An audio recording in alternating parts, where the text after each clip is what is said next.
Особена чест е да бидам дел од денешниот настан.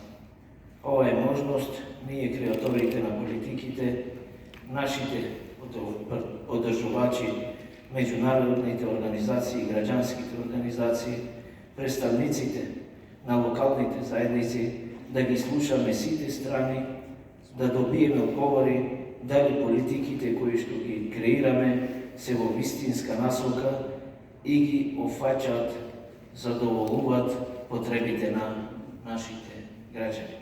Особено дали тие политички придонесуваат на решавањето на предизвиците на ранливите категории.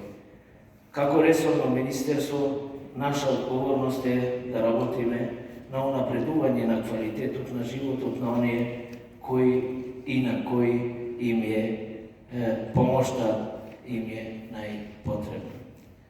Во пресред и во знак на Денот на жената, ја поздравувам ова иницијатива на организаторот да зборуваме за девојките и жените со попреченост, жените од руралните средини и маргинализираните. Со секој настан, посветен на нив, придонесуваме за нивна поголема видливост и вклученост во општеството. Можеби не знаеме како е да се биде во нивните чели, да се биде ранлив, но треба да знаеме дека сме обврзани да им обезбедиме подобар живот, да им дадеме можност за пристап до здравство, образование, право социјална и детска заштита, вработување, домување и така натаму. Како министерство, изминатиот период засилено работивме за обезбедување на поширок спектакъл на социјални услуги и приближување на услугите до сите нив.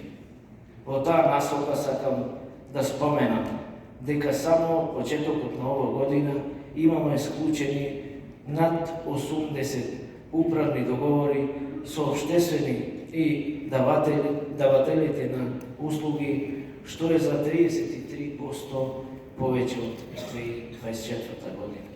Значи, добиваме на социјална услуга за ранливите категории и истовремено вклучување на пазарот на трудот на потешко работливите лица.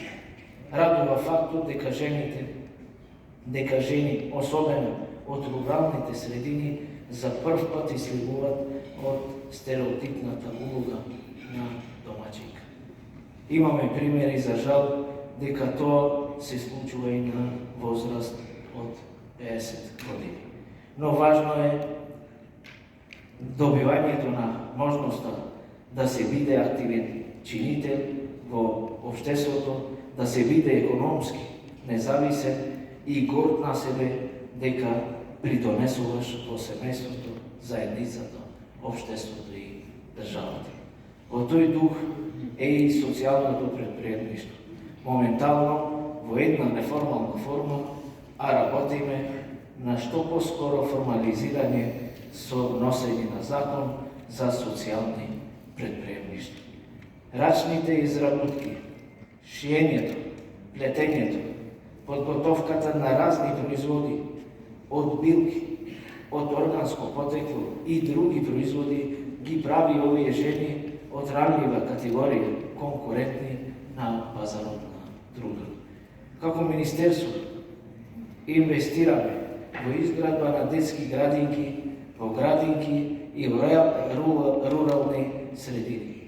Ова покрај тоа што значи вклучување на децата во предучилишниот процес, кој е особено важен за правилниот ран детски развој, овозможуваме и ослободување од обврските на мајката и на мајките за чување на децата дома.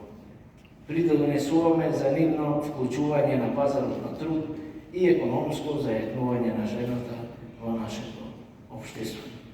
На крај, сакам да му се заблагодарам на организаторот, Сдруженијето на лица со церебрална парализа и други попречености за можноста да бидеме дел од денешниот настан.